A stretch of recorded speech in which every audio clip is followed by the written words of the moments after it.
जलसे को मीडिया और चैनल वालों से पाक करें। मेरी जितनी तकरीरें चैनल पर हैं ये सब के जिम्मेदार मीडिया वाले हैं। मैंने आज तक किसी चैनल को नहीं कहा कि मेरी तकरीर रिकॉर्ड करो और वायरल करो। अस्सलामु अलैकुम। नहमदुहु व नुसल्ली व नुसल्लिमु अला रसूलिल करीम अम्मा बाद फ़अऊज़ु बिल्लाहि मिनश शैतानिर रजीम बिस्मिल्लाहिर रहमानिर रहीम।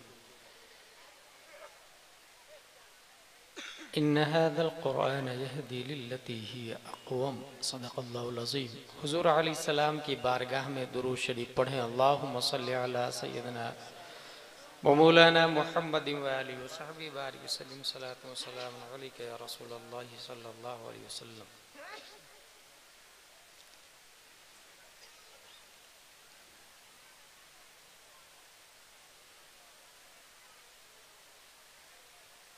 मेरी गुफ्तगू की हेडिंग है यकी मुहकम।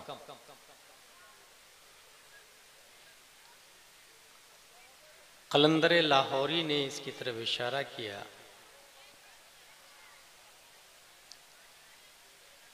यकी मुहकम अमल पहम महब्बत फातिह आलम जिहाद जिंदगानी में है ये मर्दों की शमशीरें। एक और इशारा किया अज़्म मुहकम हो तो होती है बलाएं पसपा।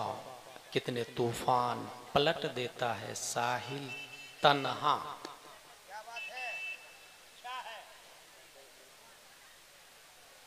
हमारे उस्ताद हैं मुफ्ती आले मुस्तफ़ा अली रहमा व रिदवान जो पोरबंदर में पढ़ाते थे। एक है मुफ्ती आले मुस्तफ़ा अली रहमा अमजदिया घोसी, दोनों इंतकाल कर गए।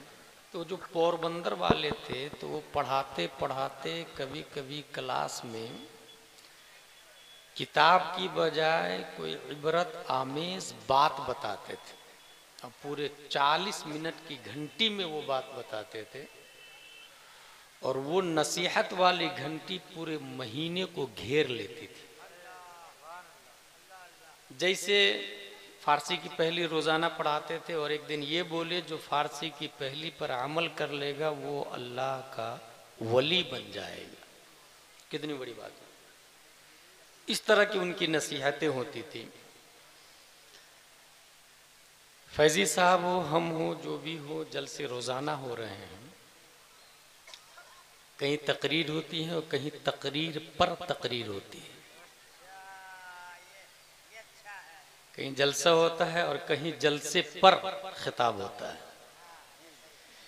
मैं एक दो बात बताऊंगा और मेरी तकरीर ख़त्म हो जाएगी। वो ये है कि यकी मुहकम होना इंसान के लिए बहुत लाजिम है। फॉर एग्जाम्पल रज़्ज़ाक़ अल्लाह है, इसका इतना यकीन होना चाहिए, इतना यकीन होना चाहिए कि कहत साली है, डिलीवरी बॉय का नामो निशान नहीं है, कोई मूसिल रिस्क नहीं है, मौसिल रिस्क नहीं है। आपका एतिकाद इतना मजबूत होना चाहिए कि अल्लाह तबारक व तआला इस बात पर कादिर है कि पका हुआ खाना ही जन्नत से भेज दे, बना हुआ खाना ही जन्नत से भेज दे। और ये माजी में हुआ भी। एक इंसान ऐसी जगह दुकान डाला जो मार्केट से आउट था, लोगों की आमदोरफ्त नहीं थी। किसी ने कहा भाई यहां पर खरीदार कहां से आएगा? उसका जवाब देखे, यकी मुहकम वाला जवाब। उसने कहा ये बताओ कि मलकुल मौत यहां आ सकते कि नहीं? बोले हाँ मलकुल मौत तो आ सकते हैं, रूह खींचने के लिए सपोर्ट करे बाबा, मलकुल मौत तो आ सकते हैं यहाँ पर। बोले जब रूह खींचने के लिए मलकुल मौत आ सकते हैं तो रूह खींचने का यानी मरने का टाइम मुतय्यन है। इज़ा जा अजलहुम ला यस्ताखिरून सअतन वला यस्तक़दिमून। और मुझे 10 साल के बाद मरना है तो 10 साल से 1 सेकंड पहले भी फरिश्ता नहीं आ सकता। तो उस 10 साल तक बॉडी को जिंदा रखने के लिए रिस्क रब्बे कदीर जरूर मुहैया फरमाए कि जब मलकुल मौत आ सकते हैं तो वक्त से पहले मलकुल मौत नहीं आएंगे। तो बॉडी को जिंदा रखने के लिए अल्लाह तबारक व तआला रिस्क देने वाला फरिश्ता को भेजेंगे। यकीन मुहकम। शोबे अबी तालिब में हुजूर सल्लल्लाहु अलैहि वसल्लम का बायकाट कर दिया लोगों ने, जिसमें आप महसूर थे 3 साल तक। यहां भी बायकाट इंसान किया जाता है, मगर वो करप्शन में, चोरी में, रेपिस्ट है, फासिक है, फुजूर में, जिहालत में, कबाहत में कोई बड़ा जुर्म कर लिया, बायकाट किया जाएगा। हुजूर सल्लल्लाहु ताला अलैहि वसल्लम ने रुए जमीन का सबसे अच्छा काम किया, इसलिए बायकाट कर दिया गया। सबसे अच्छा काम किया, लेकिन यकीन मुहकम थी कि नहीं मैं हक पर हूं। और इसका यकीन हमारे नबी से ज्यादा किसको हो सकता है? वाह वाह। बाज़ाब्ता मुआहदा खाना काबा में मुअल्लक था। हुजूर सल्लल्लाहु अलैहि वसल्लम अबू तालिब से कहते हैं कि उस मुआहदा को दीमक खा गया है, लेकिन लफ्ज़ अल्लाह और लफ्ज़ मोहम्मद सही सलामत है। वाह क्या कहने हैं। अबू तालिब ने कहा कि तुम सच बोल रहे हो ना, मैं दावा कर दूं ना, हमेशा तो सच ही बोलते हैं, मैं जाके बोल दूं अबू जहल वगैरह की टीम से? कहा हाँ बिल्कुल बोल दीजिए, मैं सच बोल रहा हूं।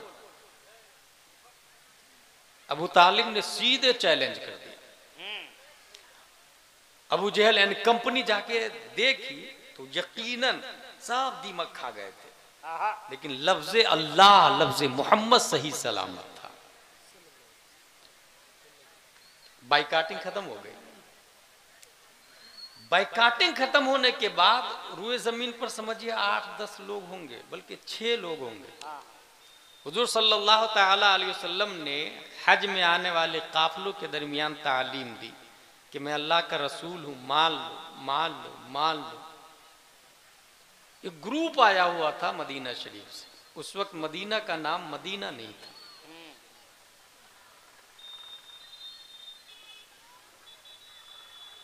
उन्होंने कहा, ईमान लाए वो लोग, और कहा कि हम लोगों को पढ़ाने के लिए मौलाना साहब को भेज दें। हुजूर सल्लल्लाहु अलैहि वसल्लम ने पहली बार अपनी तरफ से एक मुअल्लिम भेजा है रुई जमीन पर, पहली बार, जिनको अरबी में अव्वलुद दुआत कहा जाता है। अच्छा। अव्वलुद दुआत। उस Muallem अव्वलुद दुआत from the prophet towards Medina, sent down by the prophet Muhammad sallallahu alaihi wasallam, named Mus'ab bin Umair radiyallahu ta'ala anh। एक मुअल्लिम को नबी ने भेजा और वो है हजरत मुसअब बिन उमैर। वो सोचे मैं किसके पास जाऊं, कहां जाऊं तकरीर करने के लिए, दीन की दावत देने के लिए। उस जमाने में लोग कुआं के पास आके गुफ्तगू करते थे, मेरा बाप ऐसा था, मेरा दादा ऐसा था, मेरा परदादा ऐसा था। ये 1450 साल तकरीबन पहले की बात बता रहा हूं। कुएं पर आकर बातें क्या करते थे। बस हजरत मुसअब बिन उमैर ने कहा बस यहीं पर मैं भी तकरीर करूंगा, दीन की दावत दूंगा। कुआं के पास खड़े हो गए और तकरीर शुरू कर दी। अल्लाह एक है, नबी हक है, कुरान अल्लाह की किताब है। लोग तवज्जो से सुनने लगे। यहां से एक जलसे का कॉन्सेप्ट समझ में आता है। हाँ, पहली तकरीर यार, अरे बाबा, अरे बाबा। और वहां बुलाया नहीं गया था, वो लोग खुद ही से जमा थे। हाँ। जमे हुए लोगों को, बैठे हुए लोगों को जलसा यजलिसो जलसतन व जुलूसन, उसी से जलसा आया है। हमारे उलमा जानते हैं, जालिस बैठने वाले को कहते हैं, मजलिस बैठने की जगह को कहते हैं। इसलिए जो लोग जलसे को अभी बहुत ज्यादा लोग टारगेट करते हैं, जलसे ही को टारगेट करते हैं, जलसा ही बंद कर देना चाहिए। कुछ लोग कह रहे हैं हमारे किशनगंज कटिहार में जलसा बहुत होता, उसको बंद कर देना चाहिए। गलत। उर्स में अगर औरतें आ जाए तो उर्स को मना नहीं करना चाहिए, औरतों को मना करना चाहिए। अब शादियों में जा रही हैं औरतें, शादियों में शादी नहीं करनी चाहिए ना। ये शिवानी साहब की हिम्मत है, मैं नहीं बोल सकता क्योंकि मैं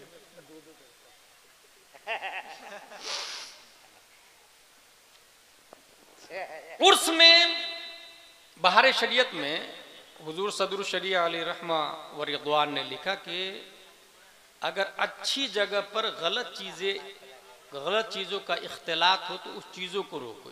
जैसे मस्जिद में औरतों से फितना होने लगा तो औरतों से मस्जिद को पाक कर दिया गया, मस्जिद को नहीं बंद किया गया, ये अच्छा है। मस्जिद को नहीं बंद किया गया। इसलिए जलसा निज़ामे मुस्तफ़ा को लोगों के ज़हनो फिक्र तक पहुंचाने का बेहतरीन प्लेटफॉर्म है, बेशक इसे बंद नहीं करना चाहिए। अलबत्ता इसमें जो हराम है, फिस्क है, फुजूर है, उसको रोकना चाहिए। ये बढ़िया। और इस फिस्को फुजूर को वायरल करने में अहम रोल मीडिया का है। इसलिए जलसे से मीडिया को तो पहली फुर्सत में रोक देना चाहिए। मीडिया वाला जो बुझाता है वही बोल देता है अपना थंबनेल। उसमें क्या हो रहा है शिवानी साहब के जो बोल रहा है, एक तो ये कि मैंने बहुत पहले कहा था फतावा रज़विया के हवाले से कि खतीब के लिए आलिम होना लाजिम है। सुभान अल्लाह। गैर आलिम कब इस्लाम को डुबोएगा पता भी नहीं चलेगा, पहली शर्त तो ये है। लेकिन वो जो मीडिया वाले हेडिंग डालते हैं वो गैर आलिम होते हैं।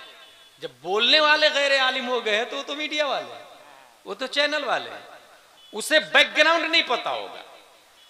आज अगर किसी ने इस्लाह की तो इसका यह मतलब नहीं कि वो लड़ाई कर रहा, वो इख्तिलाफ कर रहा, उसका मुजादला नाम देना, फाइटिंग नाम देना और बदगुमानी करवाना, फैलाना। खुद हजरत उमर रदियल्लाहु ताला अन्हु ने सुलह हुदैबिया पर हुजूर सल्लल्लाहु ताला अलैहि वसल्लम से अर्ज किया सुलह हुदैबिया के मौके पर, जब हम हक पर है तो सुलह क्यों कर रहे हैं? सपोज दैट मीडिया वाले होते तो लड़ाई दिखा देते, देखिए दोनों लड़ रहे हैं आपस में, माज़ल्लाह रब्बिल आलमीन। हजरत उमर रदियल्लाहु ताला ने हजरत अबू बकर को भी कन्विंस करने की कोशिश की कि आप कहिए ना नबी को सुलह क्यों कर रहे हैं जब हम हक पर हैं।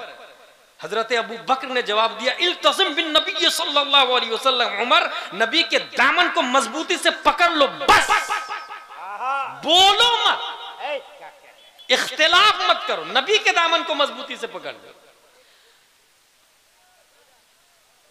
हजरत उमर रदियल्लाहु ताला तौरात पढ़ रहे थे, हुजूर सल्लल्लाहु अलैहि वसल्लम ने चेहरा फेर लिया। हजरत आयशा और हजरत अमीर मुआविया रदियल्लाहु अन्हु, हजरत आयशा हजरत अमीर मुआविया रदियल्लाहु अन्हु की तरफ से थी रदियल्लाहु अन्हु। किसके अगेंस्ट में? हजरत अली के अगेंस्ट में। मीडिया वाले होते थे क्या करते, एक दूसरे के खिलाफ तलवार ही दिखा देते कि इन्होंने उनको मारा, उन्होंने उनको मारा। हुजूर ताजुश शरीया अली रहमा ने जो चैनल पर और तस्वीर पर जो हराम का फतवा दिया है उसकी दूर अंदेशी हिंदुस्तान के उलमा समझे या ना समझे, मिस्र के बहुत बड़े आलिमों में से एक आलिम दुक्तूर महफूज ने बहुत अच्छी बात कही थी कि अगर मौक़िफ़े ताजुश शरीया को उलमाए आलम अपना लेते तो दुनिया की मौजूदा शक्ल जो इश्तिहारों में कबाहतों के साथ दीवार पर और पोस्टरों पर नजर आ रही है, ये शक्ल नजर नहीं आती। कौन कह रहे हैं? ये मिस्र के आलिम कह रहे हैं कि मौक़िफ़े ताजुश शरीया तस्वीर हरामी है, सीधा सीधा तस्वीर हराम है। अगर इस फतवा को दुनिया के उलमा अपना लेते तो ये जो चैनल पर आप दिखा रहे हैं दुनिया देख रही है, ये शक्ल, ये कबाहत आज मुस्लिम घरों में दाखिल नहीं होती। इसलिए जलसों से पहली फुर्सत में चैनल वालों की मुकम्मल पाबंदी लगा दे। एक भी चैनल वाला हरगिज नहीं होना चाहिए। मुसाब बिन उमैर रदियल्लाहु ताला अन्हु को हुजूर सल्लल्लाहु अलैहि वसल्लम ने भेजा मुअल्लिम बनाकर। अच्छा, उनका जुमला सुने। हुजूर सल्लल्लाहु ताला अलैहि वसल्लम ने 3 काम दिया मुसाब बिन उमैर को। पहला काम अन युक़रिअहुमुल कुरआन, मदीने वाले को कुरान पढ़ाइएगा। दूसरा काम वयुअल्लिमहुमुल इस्लाम, मदीने वाले को इस्लाम सिखाइएगा। तीसरा काम वयुफ़क़्क़िहुहुम फ़िद्दीन, मदीने वाले को दीन समझाइएगा। लफ्ज देख लीजिए, कुरान पढ़ाएं, इस्लाम सिखाएं, दीन समझाएं, ये 3 वर्ड हैं। और ये 3 गैर आलिम के बाल के नीचे दाखिल भी नहीं होगा। और ये तीनों अपने आप में बहुत माना खेज है, क्योंकि नबी का जुमला है भाई। और नबी उस जात को कहते हैं जिनका जुमला कलाम इलाही के बाद सबसे ज्यादा जामे, माने, फसीह और बलीग माना जाता है। हुजूर सल्लल्लाहु ताला अलैहि वसल्लम का जुमला और सेंटेंस है अन युक़रिअहुमुल कुरआन। मैं ये वजाहत कर दूं, कुरान पढ़ाइएगा। तो कुरान में तो सब कुछ है ना। मा फर्रतना फिल किताबि मिन शै, हमने कुरान में किसी चीज को नहीं छोड़ा। नज़्ज़लना अलैकल किताब तिब्याना लिकुल्लि शै, हमने कुरान में हर चीज का रोशन बयान कर दिया।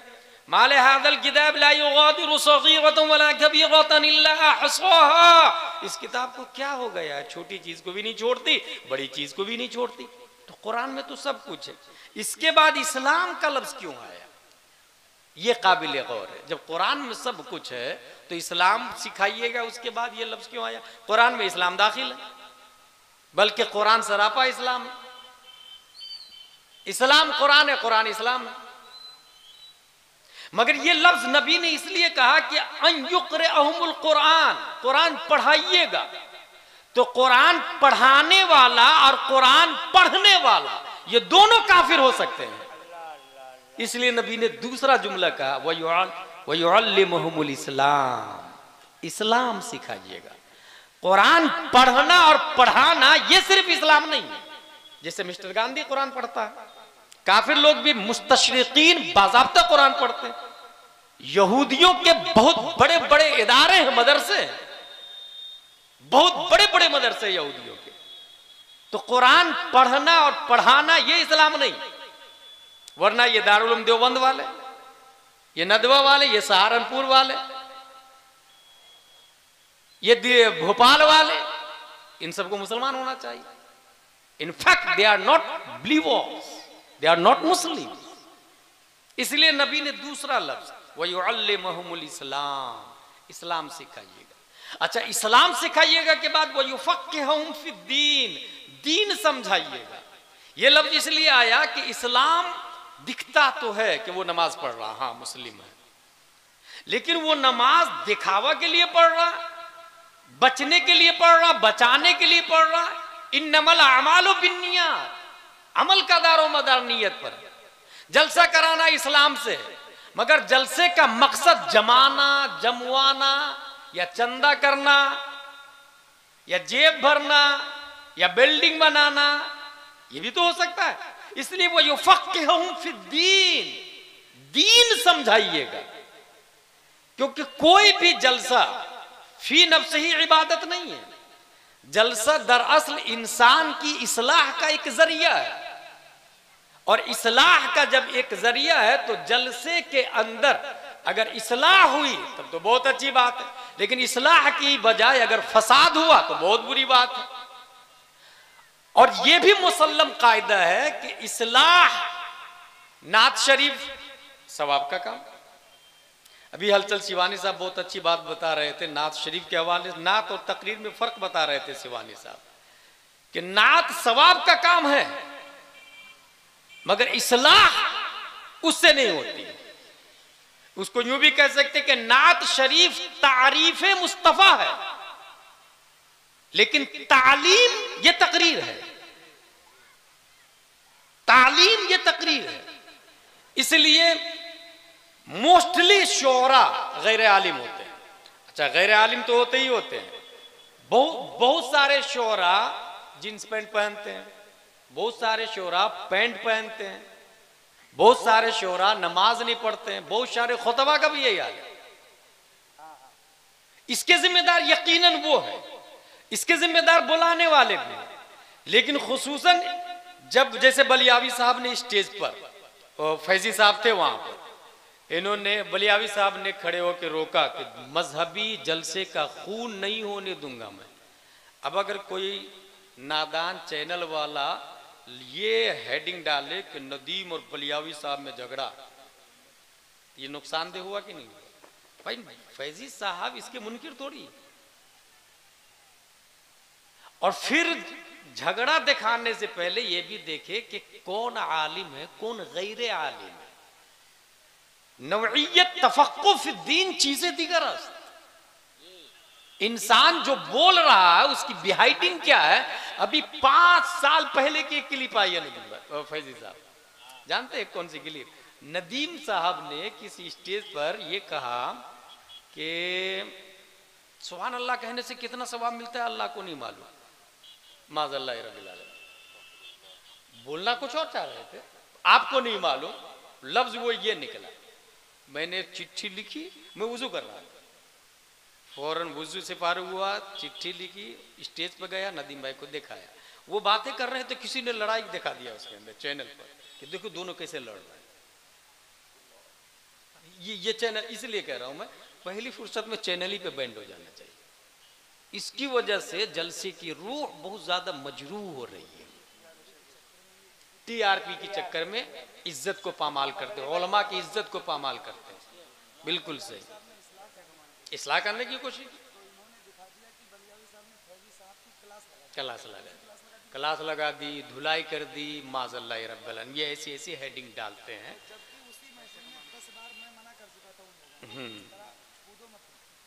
वो नहीं देखा, इसलिए कह रहा हूं ना कि ये चूंकि ये लोग आलिम नहीं होते ना, नतीजतन ये हालात कर देते हैं। अपनी मर्जी से जो मन में आता है हेडिंग डालते हैं। हम जो हेडिंग डालते हैं ना उसका भी हिसाब मैदान महशर में लिया जाएगा, क्योंकि वो आपका बोला हुआ जुमला ही है और लिखा हुआ बोले हुए की तरह है।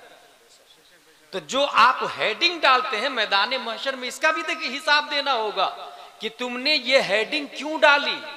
एक तो तस्वीर हराम थी, प्लस में हेडिंग डाली तुमने, और मैदान महशर में उसका हिसाब आपको बहुत भारी पड़ेगा। सिर्फ शराब पीने ही से वो जहन्नम में नहीं जाएगा, बल्कि कुल्लु हराम मुसिल इलन नार। बल्कि फतवा रज़विया शरीफ में आला हजरत लिखते हैं मकरूह तहरीमी भी मुसिल इलन नार में हराम की तरह है। ये हमारे उलमा वाक़िफ़ है, जो जुज़िया में पेश कर रहा हूं। मकरूह तहरीमी भी मुसिल इलन नार में हराम की तरह। जो आप हेडिंग गलत डालते हैं इसकी वजह से भी जहन्नम में जाएंगे। जो आप बैकग्राउंड में दिखाना चाहते हैं, जो 2-3 लाइन लिखते हैं, अगर वो गलत है तो उसकी वजह से भी जहन्नम में जाएगा इंसान। अब सोचे गोदी मीडिया में और हम में क्या फर्क रह जाएगा। लॉकडाउन में एक चैनल वाला हमारी तकरीर चला रहा था, मस्जिद में पाबंदी लगा दी थी, तो एक चैनल वाला तकरीर क्या चला रहा था जानते हैं? कि देखिए ये मौलाना साहब बोल रहे हैं कि नमाज पढ़ने के लिए मस्जिद में जाओ, जबकि वो नमाज की फजीलत में बहुत पहले की कोई तकरीर थी। और क्या जोड़ा कि लॉकडाउन में नमाज पढ़ने मस्जिद में जाने के लिए ये कह रहे हैं। ये तो वो मीडिया, गोदी मीडिया था। जलसे वाले जो लोग हैं उनका हाल कितना बुरा हो गया है। दीन के नाम पर उलमा को लड़ाना, लड़ाई को प्रमोट करना, इस्लाह का नाम जिदाल देना, मुजादला देना, माज़अल्लाह रब्बिल आलमीन अल अमान वल हफीज। मुसअब बिन उमैर रदियल्लाहु ताला अन्हु उसमें तकरीर शुरू करते हैं। अब जरा दुआत की सिफत देखें। मुसअब बिन उमैर रदियल्लाहु ताला अन्हु तकरीर कर रहे हैं। ये पता चला किनको? सअद बिन मुआज को। उन्होंने उसैद बिन हुजैर को भेजा। ये मदीने के मेन लीडर है। कौन? सअद बिन मुआज। इन्होंने उसैद बिन हुजैर को भेजा, अपने नायब को, जा मुसअब बिन उमैर को रोक्या। तलवार लिया, नेजा लिया, ढाल लिया और सामने वाला पहुंच गया कुएं पर। कौन? उसैद बिन हुजैर। और मुसअब बिन उमैर जो तकरीर कर रहे थे, कुरान शरीफ पढ़ के सुना रहे थे, नबी की बात बता रहे थे, उनको मुखातब करके कहता है कहां से आया तू? हमारे सीधे साधे कबीले वाले को बेवकूफ बना रहा। बैठकर, बनकर। बहुत जलाल में आ गए। किसने? उसैद बिन हुजैर ने। जवाब देखे हजरत मुसाब बिन उमैर का, और ये हम उलमा के लिए है ये जवाब कि यही तरीका होना चाहिए। उनका जवाब था अव तजलिस व तस्मा अली इन रदीत अमरन कबिलत व इन करिहत फअसलना अनका मा तकरा। क्या आप थोड़ी देर बैठ के मेरी बात नहीं सुन सकते? अच्छी लगे कबूल, बुरी लगेगी तो मैं खुद ही चला जाऊंगा यहां से। कितनी अच्छी बात बताई, अंदाज देखे। सामने वाला तीर तलवार लेके खड़ा है, बंद कर तेरी भाषण, तेरी बातें, जहां से आया वहां लौट जा, हमारे कबीले वाले को बेवकूफ बना रहा। मगर उनका अंदाज, क्या आप थोड़ी देर बैठ के मेरी बात नहीं सुन सकते? अच्छी लगे कबूल, अच्छी नहीं लगेगी तो मैं चला जाऊंगा। अंदाज देखिए। इसका मतलब हम उलमा का भी यही अंदाज होना चाहिए। सामने से कोई आदमी जलाल में आ जाए, तेवर बदल ले, तो उसके बदले में जलाल नहीं होना चाहिए, बहुत मोहब्बत और प्यार से समझाना चाहिए। उसैद बिन हुजैर काफिर था, ये आलम कुफ्र की बात बता रहा हूं। लेकिन उसने जब ये बात सुनी कि थोड़ी देर बैठ के आप मेरी बात नहीं सुन सकते, हजरत मुसाब बिन उमैर का जो अंदाज देखा, पोलाइटली वाला आइडिया, तो जानते क्या कहा? अनसफ्त, आपने इंसाफ वाली बात की है, मैं सुन लेता हूं आपकी बात। इसका मतलब यह हुआ कि इंसाफ वाली बात सुनना ये सहाबा बना दे, सहाबा बना दे। कितनी बड़ी बात है! इंसाफ वाली बात सुनना ये काफिर को सहाबी बना देता। अनसफ्त, आपने इंसाफ वाली बात की, सुने हो। सुनने के बाद कुरान शरीफ की तिलावत की हजरत मुसाब बिन उमैर ने। कुरान शरीफ की तिलावत, तिलावत कुरान की हलावत ने अंदरून कल्ब कुफ्र की बिल्डिंग को बुलडोजर लगा के तोड़ दिया। वो उनका दिल माइल हो गया इस्लाम की तरफ। नेजा को जमीन से उखाड़ा और पलट के चले गए साद बिन माज के पास। वो हमसे नहीं रुकने वाले, आप ही जाके रोक दे। चले गए उसी अंदाज में, तलवार, नेजा, बर्छी लेकर के साद बिन माज नेजा को जमीन पे गाड़ा। क्या बोल रहा तू? हमारे कबीले के बीच में आके बेवकूफ बना रहा, हमारे माबूदों को बुरा भला कह रहा है। कहां से आया तू? बंद कर। हजरत मुसअब बिन उमैर, वही पोलाइटली वाला अंदाज, अवा तजलिस व तस्मा अली इन रदीत अमरन कबिलत व इन करित फअसलना अनका मा तकरा। ये सुनकर उनका भी वही हाल, नेजा को जमीन पे गाड़ा का। अनसफ्त, इंसाफ वाली बात की आपने। बोलिए मैं सुनता हूं। उन्होंने कुरान की तिलावत, कुरान शरीफ की तिलावत उनके दिल को मुतजलजल कर देती है। यहीं से समझ में आता है कि कुरान की तिलावत कितना पावरफुल है और कितनी अजीम ताकत है। इस वक्त हिंदुस्तान में कुरान की तिलावत अच्छे अंदाज में करने वाले, फॉर एग्जाम्पल कारी अब्दुल बासित के अंदाज में करने वाले कितने लोग हैं? मुश्किल से 10 से 15 लोग मिलेंगे, मुश्किल से। जबकि हर सहाबी कुरान शरीफ के ऐसे कारी थे, ऐसे कारी थे कि उनकी तिलावत पर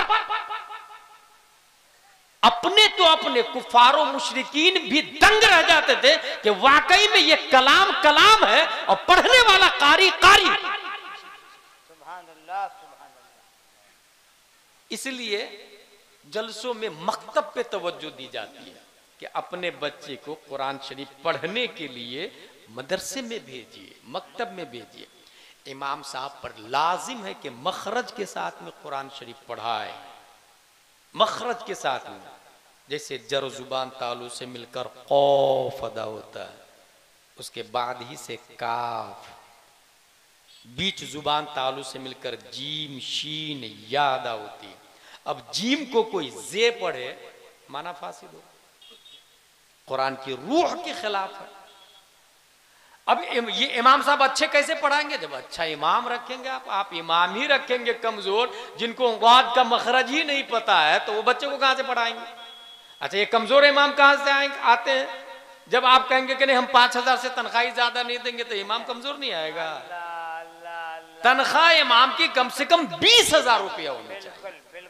और फिर आप शराइत रखें, टर्म एंड कंडीशन रखें कि भाई हमारे बच्चे को कुरान शरीफ मखरज के साथ में पढ़ाइए, ऐसे जैसे मिस्र में कुरान पढ़ाया जाता है। अगर आप ये शर्त कब रख पाएंगे? जब इमाम साहब को आता होगा पढ़ना। इमाम साहब को कब आएगा पढ़ना? जब तनख्वाह माकूल होगी, तब अच्छे इमाम मिलेंगे। अच्छा, मिस्र में मैंने देखा कुरान शरीफ पढ़ने का इतना अच्छा सिस्टम है। अपने यहाँ शिवानी साहब ये 10वां 20वां 40वां होता है ना, तो चीए और चने और खाने का इंतजाम होता है। मिस्र में किसी का इंतकाल होता है तो वो शामियाना लगाते हैं और माइक लगाते हैं, और लोग बैठे हुए, ये जो सामेईन है ना, इसी लोग बैठे रहते हैं। सामेईन, एक कुर्सी लगी रहती है, एक माइक लगा रहता है। सामेईन में से एक आदमी आता है, कुर्सी पे बैठता है और बेहतरीन अंदाज में वज़य्यिनुल कुरान बिअस्वातिकुम पर अमल करता है, औज़िद अलैहि वरत्तिलिल कुरान तरतीला पर अमल करता है। बेहतरीन अंदाज में 4-5 रुकू पढ़ के जाता है। वो जितना याद था उसको 4-5 रुकू जो मयसर है वो पढ़ लिया, वो जाके सामीन में बैठेगा। उसमें से दूसरा आदमी आएगा, तीजा का ये तरीका है वहाँ। ये 2-3 घंटे का प्रोग्राम हुआ, ये तीजा हो गया। इससे अच्छा तीजा रूए जमीन पे हो सकता है? इससे अच्छा तीजा हो सकता है? सीधा कुरान शरीफ। खाना सवाब का काम है, लेकिन ये कुरान शरीफ की तिलावत से ज्यादा अफजल नहीं है। बल्कि उसमें भी सिचुएशन, इसलिए तफक्कुह फिद्दीन, हुजूर सल्लल्लाहु अलैहि वसल्लम ने फरमाया दीन समझाना। मैं ये इसलिए कह रहा हूं कि अपने यहाँ एक मशहूर नकीब है, वो खाने की फजीलत पे बहुत ज्यादा तकरीर करते हैं, और उनका कहना है कि खाना खिलाना ये अल्लाह का काम है। रज़ाक अल्लाह, खाना अल्लाह खिलाता है सबको। इसलिए जो बंदा अगर खाना खिलाता है तो बहुत बड़ा दर्जा मिलता है उसका, क्योंकि वो अल्लाह का काम किया, उसने अल्लाह की दी हुई अता से उसने अल्लाह का काम किया, वो खाना खिला रहा, तो बहुत बड़ा सवाब का काम है, बहुत बड़ा सवाब का काम है। यहां मैं एक बात बताऊंगा, जिस जमाने में फैजी साहब हुजूर सल्लल्लाहु अलैहि वसल्लम ने खाने की फजीलत बताई है, अन युतइमत ताआम अफजलुल इस्लाम अन युतइमत ताआम, ये जो लफ्ज आया है, उस जमाने में खुद नबी के घर में 3-3 दिन चूल्हे नहीं जलते थे। ये पॉइंट की बात है, तफक्कुह फिद्दीन, इसको समझे। जिस जमाने में नबी ने खाने की फजीलत बताई और फरमाया खाना खिलाना इस्लाम से, उस जमाने में खुद नबी 3-3 दिन भूखे रहते थे। अब जाहिर सी बात है आपके यहाँ फुल अनाज है, और फिर कहेंगे कि खाना खिलाना अफजलुल इस्लाम है, ये तफक्कुह फिद्दीन नहीं है, ये रूहे इस्लाम नहीं, ये हमारे उलमा जानते हैं। फॉर एग्जाम्पल, कोई इंसान नंगा है, उसके पास कपड़े नहीं है, और आप कह रहे नहीं मैं तो ज़कात में खाना ही दूंगा। भाई साहब, कपड़े की जरूरत है, नंगा है, नंगे को कपड़ा देना फर्ज है, और फर्ज सबसे ऊपर होता है। खाना खिलाना मुस्तहब है, जो 5वें नंबर पर आता है। सबसे ऊपर कौन सा होता है? फर्ज। ये तफक्कुह फिद्दीन है, दीन की समझ हासिल, जो जिस वक्त जैसी जरूरत हो, जरूरत को पूरी करना। जैसे इब्तिदाई इस्लाम में फैजी साहब काफिर को ज़कात देना जायज था, इब्तिदाई इस्लाम में, हमारे उलमा जानते हैं। इन्नमस सदक़ातु लिल फ़ुक़राइ वल मसाकीन वल आमिलीना अलैहा वल मुअल्लफ़ति क़ुलूबुहुम व फ़िर रिक़ाब वल गारिमीन व फ़ी सबीलिल्लाहि व इब्निस सबील। तालीफ़ क़ल्ब जो आया है, तालीफ़ क़ल्ब के लिए काफिर को देना ज़कात जायज है, लेकिन इस वक्त ये हुक्म मनसूख हो चुका है। अब अगर कोई कहे नहीं मैं तो कुरान को मानूंगा और कुरान पर आया है, कुरान में आया काफिर को देना जायज, मैं पूरी ज़कात उठा के मोदी की औलाद को दूंगा, आरएसएस बजरंग दल को दूंगा, और कुरान में आया काफिर को देना जायज, ये तफक्कुह फिद्दीन के खिलाफ नहीं। इसको कौन बताएगा? एक काबिल मस्जिद का आलिम इमाम बताएगा। कौन बताएगा? मस्जिद का आलिम इमाम, जो जिनकी तनख्वाह 20,000 है, अच्छा इमाम। अगर आप 5,000 देंगे तो वो अच्छे वाले तो चले जाएंगे, 5,000 वाले मिल जाएंगे। 5,000 वाले को भले आप लोग मौलाना कहे, आलिम कहे, मगर अगर इल्म नहीं है उनके पास में तो आलिम का यूनिफॉर्म तो हो सकता है, आलिम का लिबास तो हो सकता है, रियल में वो आलिम नहीं हो सकता। जैसा कि मैंने बताया बहुत सारे खतीब है, नातखा है जो आलिम नहीं। अच्छा, कुछ नातखा ऐसे जो मदरसा में कभी एडमिशन ही नहीं लिए, ऐसे भी नातखा है, मदरसा देखा ही नहीं कभी उन्होंने, इसीलिए उनकी नजर में आलिमों की कोई अहमियत भी नहीं है, आलिमों की कोई अहमियत भी नहीं है। तो इस वजह से आलिम का यूनिफॉर्म एक अलग चीज है और रियल में आलिम होना एक अलग डिपार्टमेंट है। तफक्कुह फी दीन, दीन समझाना, हुजूर सल्लल्लाहु अलैहि वसल्लम ने फरमाया। साद, इन्होंने जब ये देखा साद बिन मुआज ने कि अनसफ्ता इंसाफ वाली बात की, इन्होंने बैठ के सुनने लगे। मुसाब बिन उमैर की कुरान की तिलावत ने उनको भी माइल कर दिया। तो जानते हैं साद बिन मुआज कहते हैं मुसाब बिन उमैर से, ये जो आप बोल रहे हैं इसको कबूल करने के लिए हमें क्या करना पड़ेगा? ये जो मैसेज ऑफ इस्लाम दे रहे हैं आप, इसको कबूल करने की प्रोसेसिंग क्या है? What is the processing of Islam? तो जानते क्या कहा? वेरी सिंपल, ये कुआं है, नहा लीजिए और 2 रकात नमाज पढ़ लीजिए।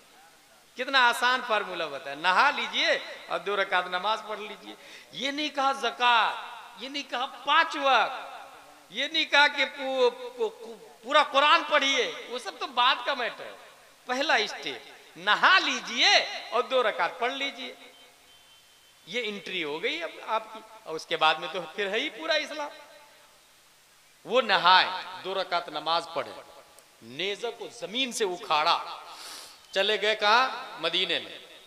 और मदीना शरीफ में सब लोगों को लीडर थे कौम का, याद रखिएगा। यहीं से ये पता चला जो कमेटी का सदर है उसकी जिम्मेदारी दूसरों की बनिस्बत ज्यादा है, जो गांव का मुखिया है उसकी जिम्मेदारी दूसरों की बनिस्बत ज्यादा है। खुद हुजूर सल्लल्लाहु अलैहि वसल्लम सन हिजरी 7 में 7 बादशाह को लेटर लिखा था, 7 हिजरी में 7 बादशाह को। और जानते बादशाह को क्या कहा था? अस्लिम तस्लिम अअतकल्लाहु मर्रतैन अजरन मर्रतैन या अजरैन औ कमा क़ाल। बादशाहों से कहा तुम इस्लाम लाओ, अल्लाह डबल सवाब देगा। तुम्हारे लाने का, तुम्हारी वजह से पब्लिक लाएगी, उसका भी सवाब तुमको मिलेगा। 7 बादशाहों को। जब बादशाहों की बात आ गई तो शिवानी साहब एक तारीखी बात बता रहा हूं आपको। उसमें रोम का बादशाह हिरक, उसने क्या किया? नबी सल्लल्लाहु अलैहि वसल्लम के खत को चूमा, आंखों से लगाया और सोने की डिबिया में पैक करके महल में ऊंची जगह रखा ताजीम से। इस्लाम नहीं लाया, इस्लाम नहीं लाया। किसरा,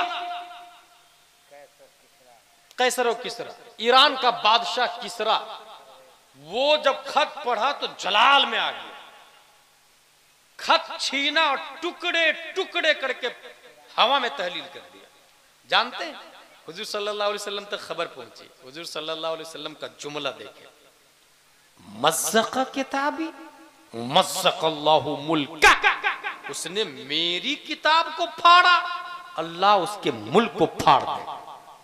मेरी किताब को फाड़ा, मेरे खत को फाड़ा, अल्लाह उसके मुल्क को फाड़ देगा। चंद महीनों बाद बादशाह का मर्डर हो गया, बादशाही का बेटे ने बाबी का मर्डर कर दिया चंद महीनों के बाद में। लेकिन ये जो हेरक्ल वाला रूम का जो बादशाह था वो ताजीम किया था। ताजीमे खत्ते मुस्तफा की बरकत से 500 साल तक उसकी नस्ल में बादशाहत बाकी रही। ये सीरत मुस्तफा में लिखा हुआ है, 500 साल तक। इसका मतलब ये हुआ कि अदब एक बहुत बड़ी सिफत है और इंसान बहुत बड़े मर्तबा पर फायज हो जाता है। साद बिन मुआज नेज़ा उखाड़ा, इस्लाम कबूल किया और जब पहुंच जाते मदीना शरीफ और मदीने में जमा करते हैं, चूंकि लीडर थे सब लोग को जमा करते हैं, सब लोग मैदान में जमा हो जाओ, मेरे बारे में क्या ख्याल है? सबने कहा आप बहुत अच्छे हैं, आपकी सदारत में हम अमन व अमान के साथ में है। मुखालिफिन के अंदर मजाल नहीं है कि वो पर मार सके। हमारी शान है, हमारी शौकत है, हमारी डिग्निटी है, हम लोगों के चर्चे होते हैं। ये आपकी क़यादत में है, आपकी सदारत में है, ये आपके लीडरशिप के अंदर है।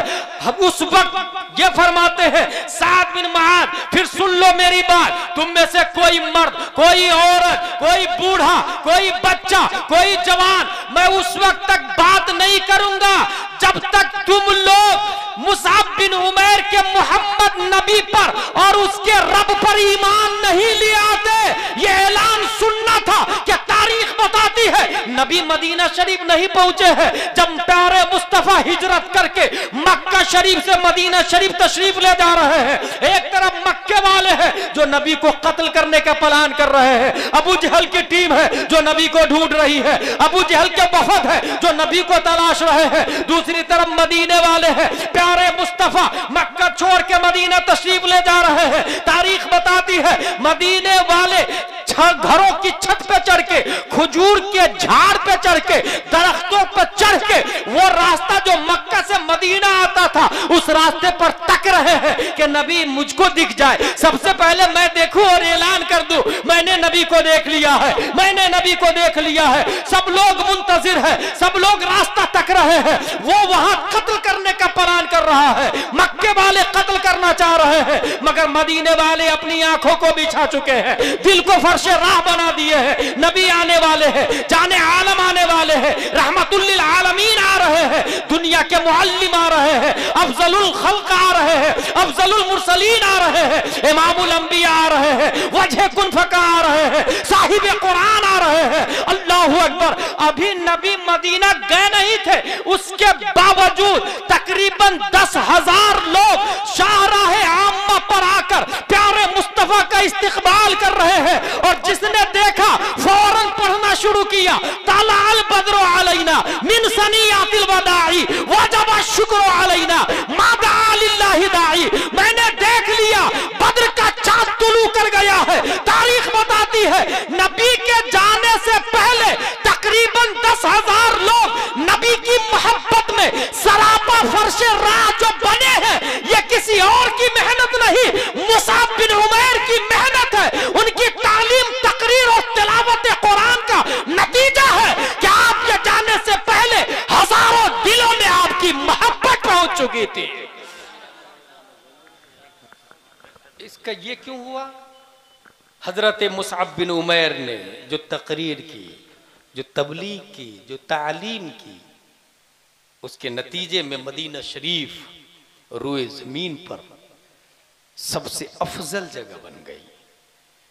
हुजूर सल्लल्लाहु ताला अलैहि वसल्लम जहां दफन है, अल्लाहु अकबर, वो जमीन जो नबी के जिस्म से मुत्तसिल है वो अर्श आजम से भी अफजल है, काबा से भी अफजल है, जन्नत से भी अफजल है। मक्का वाले भगाए, महरूम हो गए, मदीने वाले कबूल किए, नतीजतन ये मकाम मिला। इसलिए हासिल ये हुआ अपने इमाम साहब आलिम रखे, बच्चे को कुरान शरीफ ज़रूर पढ़ाएं, जलसे को मीडिया और चैनल वालों से पाक करें। मेरी जितनी तकरीरें चैनल पर हैं ये सब के जिम्मेदार मीडिया वाले हैं। मैंने आज तक किसी चैनल को नहीं कहा कि मेरी तकरीर रिकॉर्ड करो और वायरल करो। मैदान महशर में ये सब के सब ये जिम्मेदार होंगे। मैं उन तमाम तकरीरों से, वीडियो से, यूट्यूब से बरी हूँ। अल्लाह तबारक व तआला हम सबको हक बोलने, हक पर चलने और हक समझने की तौफीक अता फरमाए। वमा अलैना इल्लल बलाग। अस्सलामु अलैकुम।